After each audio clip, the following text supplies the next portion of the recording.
Hello friends, काल आपण नागरिक शास्त्रातल्या पहिल्या धड्याला सुरुवात केली होती. आपल्या संविधानाची ओळख, त्यातून आपण प्रस्तावना बघितली होती आणि संविधान म्हणजे काय, म्हणजे संविधानाचा अर्थ. बरोबर आहे. या दोन गोष्टींची, या दोन घटकांची आपण चर्चा केली. आता आपण पुढे जाऊया, ते म्हणजे संविधानातील तरतुदी. आता संविधानातील तरतुदीच्या आधी संविधान म्हणजे काय किंवा संविधानाचा अर्थ काय हे आपण एकदा पाहून मग पुढे जाऊया. तर संविधानाचा अर्थ किंवा संविधान कशाला म्हणायचं की जे काही देशामध्ये चाललेला कारभार आहे त्या कारभारासंबंधीच्या ज्या काही तरतुदी, जे काही नियम आहेत ते एकत्रितपणे ज्या ग्रंथात नमूद केलेले आहेत त्याला संविधान असं म्हणतात. येथे लक्षात. परत एकदा पहा, देशाच्या कारभारासंबंधीच्या तरतुदी किंवा नियम एकत्रितपणे ज्या ग्रंथात नमूद केलेले आहेत त्याला काय म्हणायचं? संविधान. बरोबर आहे. मग याचा अर्थ काय म्हणायचा? संविधान म्हणजे काय की देशाच्या राज्यकारभारासंबंधीच्या ज्या काही तरतुदी किंवा नियम आहेत त्या नियमांचा एक लिखित दस्तऐवज म्हणजे काय? म्हणजे एक पुस्तक म्हणा, एक मोठा ग्रंथ म्हणा की ज्यामध्ये सर्व नियमावली लिहून ठेवलेली आहे. जर आता कधी आपण कुठं ग्रंथालयाला किंवा मोठ्या याला क्षेत्रपेठीला समजा आपण भविष्यात गेलो तर त्यावेळेस नक्की आपण संविधान कशा स्वरूपाचं असते त्याचा आपण नक्की अभ्यास करूया, पण ते क्षेत्रपेठीच्या दरम्यान. पण संविधान एक मोठ्या स्वरूपामध्ये एक पुस्तक असते किंवा ग्रंथ असते, त्याच्यामध्ये सगळ्या नियमांची यादी असते. त्या नियमानुसार देशाला आपला राज्यकारभार चालवावा लागतो.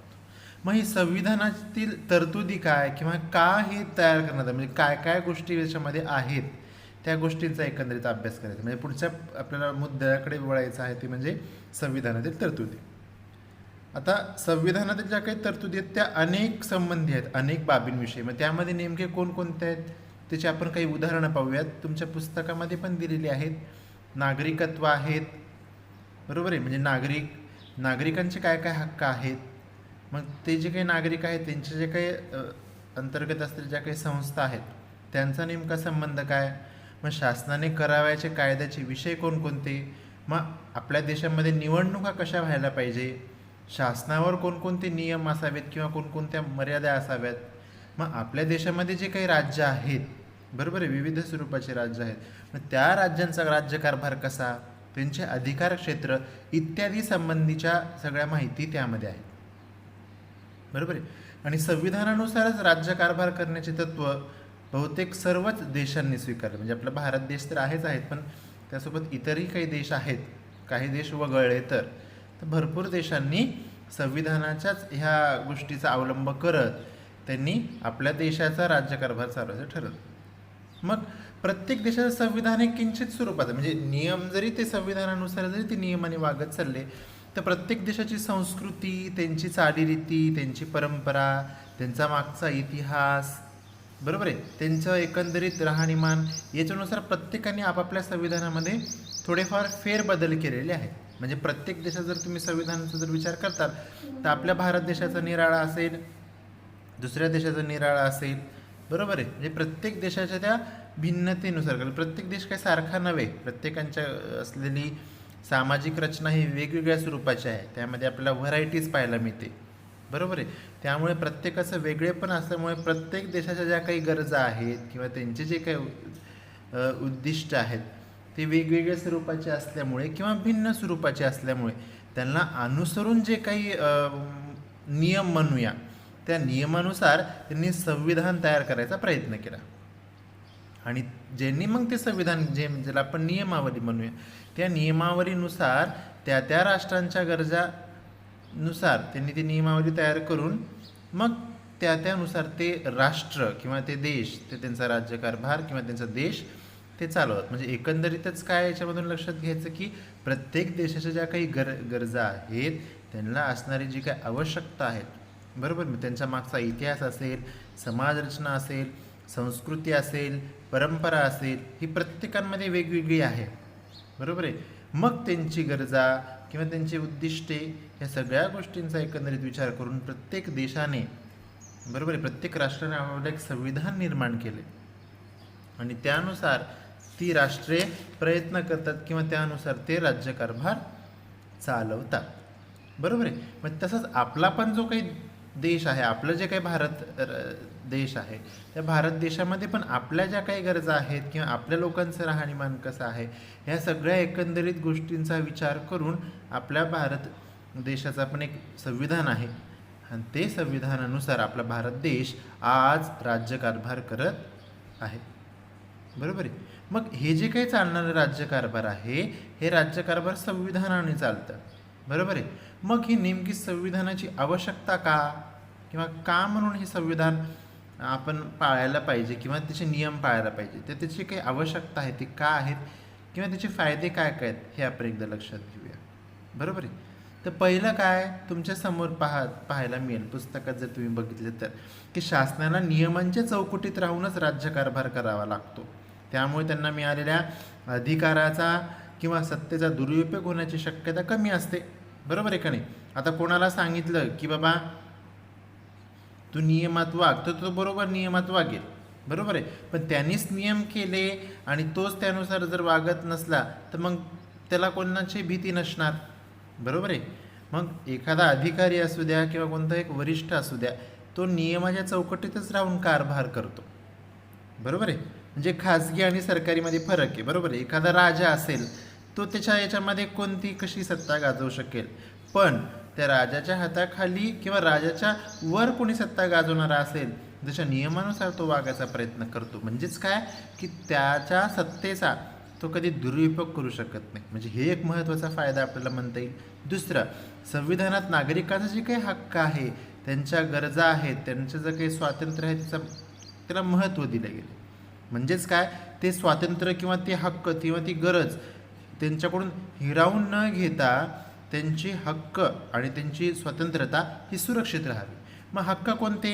आपल्याला न्यायालयाचा हक्क आहे, आपल्याला मतदानाचा हक्क आहे, आपल्याला प्राथमिक शिक्षणाचा हक्क आहे. बरोबर आहे. त्यानुसार आज आपण योग्य किंवा चांगलं आपण शिक्षण घेतोय.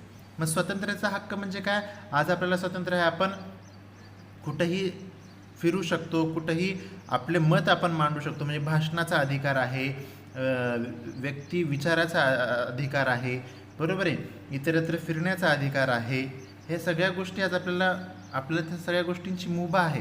मग ही मुभा आपल्याला कशामुळे मिळते? त्या संविधानामुळे. तिसरं काय आहे की संविधानातील ज्या काही तरतुदी आहेत त्या तरतुदीनुसार राज्यकारभार चालतो. म्हणजे आपल्या भारत देशामध्ये जेवढी काही राज्य आहेत ते राज्यांचा कारभार या संविधानाच्या नियमानुसार चालतो. म्हणजेच काय, कायद्याचे जे काही राज्य प्रस्थापित करण्यासारखे आहेत, बरोबर आहे, ते का बरं प्रस्थापित करायचे की त्या सत्तेमध्ये गैरवापर किंवा मनमानी चाललेला जो काही कारभार असतो त्याला कुठंही वाव दिला जात नाही किंवा थारा दिली जात नाही. म्हणजेच काय की समोर जे काही लिखित नियम ठरवून दिलेले आहेत त्याच नियमानुसार काय करायला पाहिजे? पालन. बरोबर आहे.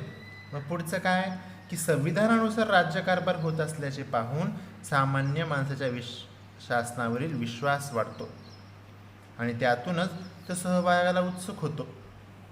सामान्य माणसाच्या वाढत्या सहभागामुळेच लोकशाही अधिक मजबूत होते. म्हणजेच काय, समानता आपण ज्याला म्हणतो. बरोबर आहे. म्हणजे इथं व्यक्ती विशेष नसता वस्तुनिष्ठता येते. म्हणजे हा व्यक्ती श्रीमंत आहे म्हणून त्याला कमी शिक्षा, हा व्यक्ती गरीब आहे म्हणून त्याला जास्त शिक्षा, हा जो काही असणारा भेद आहे तो आधीच्या काळामध्ये जो काही चालायचा, बरोबर आहे, तो आता पाहावयास मिळत नाही. तर का? संविधानाने सगळ्यांना समान हक्क दिलेले आहेत. बरोबर. सगळ्यांना समान न्याय दिलेले आहेत. त्या न्यायानुसारच प्रत्येकजण वागण्याचा प्रयत्न करतात. त्यामुळे कोणी उच्च नीच, गरीब श्रीमंत, बरोबर आहे, काळा गोरा हा कुठंही आपल्याला फरक पाहायला मिळत नाही.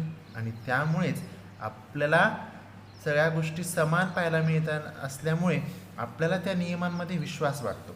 त्यामुळे न्यायालय जे काही निर्णय घेतो तो अंतिम असतो. का?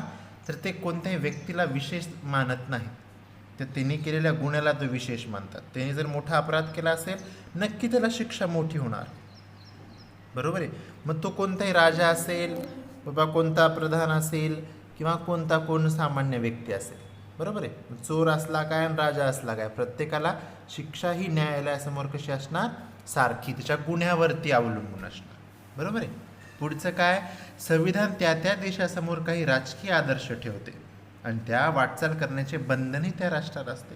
म्हणून जागतिक शांतता व सुरक्षितता मानवी हक्काचे संवर्धन होण्यास पोषक वातावरण निर्माण करते. बरोबर आहे. कारण प्रत्येक देशाने संविधान निर्माण का केलं की हे सगळं करण्यामागचं एकच उद्देश की जगामध्ये शांतता टिकून राहावी. बरोबर आहे. आणि ती शांतता टिकून राहण्यासोबतच त्याच्यामध्ये सुरक्षितता असावी. म्हणजे प्रत्येकजण जो काही जीवन जगतोय तर त्याच्यामध्ये कधी भीती असता कामा नये. म्हणजेच त्याला प्रत्येक व्यक्तीला व्यक्ती स्वतंत्रता असल्या पाहिजे, प्लस त्याच्या हक्काचं ते जपवणूक करू शकतील किंवा योग्य वेळी त्याचं ते वापर किंवा संवर्धन करू शकतील. म्हणजे त्यासाठी आवश्यक असणारं जे काही पोषक वातावरण आहे ते वातावरण देण्याचं काम हे संविधानामुळे शक्य झाले. म्हणजेच ते नियमामुळे शक्य झालेलं आहे. म्हणजे याच्याने एकंदरीतच काय की बाबा नागरिकांच्या जे काही कर्तव्याचा उल्लेख आहे ते संविधानात असल्याने नागरिकांची जबाबदारीही निश्चित होते. बरोबर आहे. मग प्रत्येकाचं काय काय कर्तव्य आहे, मग कोणी कसं काय आपला कारभार चालवायला पाहिजे, हे सगळ्यांचा उल्लेख किंवा सगळ्यांची एकंदरीत माहिती जी काय आहे ती संविधानामध्ये दिलेली असल्यामुळे आपल्याला सहजच बरोबर आहे ते जबाबदारीचं ज्ञान होते किंवा त्याची माहिती आपल्याला मिळते आणि त्याच्यावर आपण निश्चित होतो की आपल्याला हे ह्या जबाबदारी पाळणं किंवा हे आपलं कर्तव्य आहे. आणि त्या कर्तव्यानुसार जर आपण जबाबदारी बजावली तर आपल्यासमोर कोणत्याही गोष्टी वाईट घडणार नाही. म्हणजे एकंदरीतच काय की आपण जागतिक शांततेला किंवा सुरक्षिततेला सहजरित्या म्हणजे प्रत्यक्ष अप्रत्यक्षरित्या आपण मदत करायचा प्रयत्न करू. आणि त्यासाठी आपण जे काय आहे पोषक वातावरण ज्याला आपण म्हणतो. बरोबर आहे. वातावरण सगळीकडेच आहे पण पोषक का म्हटलं गेले की त्याला अपेक्षित असणारं त्याला आवश्यक असणारी ज्या काही काय म्हणूया मानवी हक्क आहेत किंवा त्याला अपेक्षित असणारे जे काही आदर्श आहेत, मग तो राजकीय असेल, सामाजिक असेल किंवा नीतिमयक असेल, असे कोणत्याही स्वरूपाचे असतील, त्या गोष्टीसाठी त्याला आवश्यक ती मुभा किंवा त्याला पर्यायी साधन उपलब्ध करून द्यावे. आणि हे करून देण्यासाठी आपल्याला नक्कीच संविधान कामी पडतं. बरोबर आहे. आणि ह्या सगळ्या गोष्टीमुळेच आपल्याला किंवा आपल्या देशामध्ये किंवा कोणत्याही ह्याच्यामध्ये संविधानाची आवश्यकता म्हटल्या गेलेली आहे. बरोबर आहे. कारण की जेणेकरून प्रत्येकजण आपल्या एका विशिष्ट चौकटीत किंवा मर्यादित राहून काम करून त्याचा कुठं दुरुपयोग होणार नाही. प्रत्येकाला स्वतंत्रता, समता, न्याय ह्या सगळ्या हक्क प्राप्त होतील, लोकशाही बळकट होईल आणि योग्य ते पोषक वातावरण निर्माण होईल. आणि ह्यामुळेच एकंदरीतच मानवाला आपली जबाबदारी काय, आपले कर्तव्य काय याची जाणीव पण व्हायला लागेल. त्यामुळेच संविधान हे अतिशय आवश्यक स्वरूपाचं म्हटलं गेलेलं आहे. बरोबर आहे.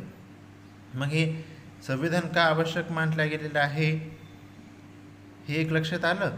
त्यानंतर आता राज्यकारभार म्हणजे काय म्हणायचं आहे आणि संविधानाची निर्मितीची पार्श्वभूमी काय, म्हणजे कसं हिशोबाने हे तयार करण्यात आलं, ह्या प्रत्येक मुद्द्याचा आपण टप्प्याटप्प्याने आता अभ्यास करत जाणार आहोत.